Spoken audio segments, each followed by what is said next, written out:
Għal 5 darba l-każini tal-Banet fl-Bliet u Rħula Maltin u Għawċin se jerġgħu igawdu minn fond ta' għajnuna ta' 160,000 euro li se jkun amministrat mill-Għaqda Nazzjonali Każini tal-Banda bl-għajnuna tal-Kunsill Malti għall-Arti.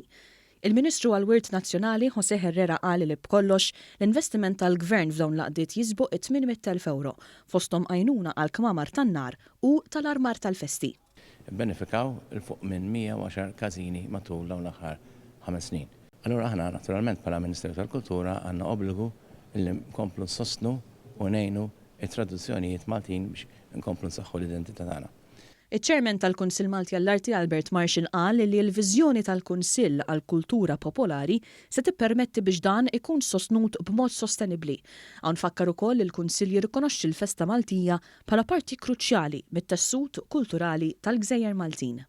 U għalina illum li qed inniedu u għattilet attentat biex nkunu abbraċċjaw kemm jista' jkun l-elementi kollha tal-kultura popolari li t-tokk tagħha huwa sew fih dan il-komunitajiet li tellaw il-festi, tellaw il-nar u jtellaw dak kollu li jitqies bħala kultura popolari.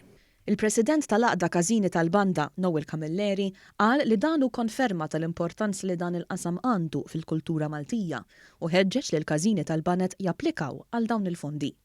Għandhom kif dejjem għamlu jużawhom mod trasparenti fl-aħjar interess mhux biss tas-soċjetà tal-Banda fejn huma sejt il-fondi ma' wkoll tal-komunità għax finalment is-soċjetà tal-Banda huma propju pern importanti fil-ħajja soċjali, kulturali u mużikali ta' kull komunità ta' belt kull raħal li għandna ġew pajjiżna.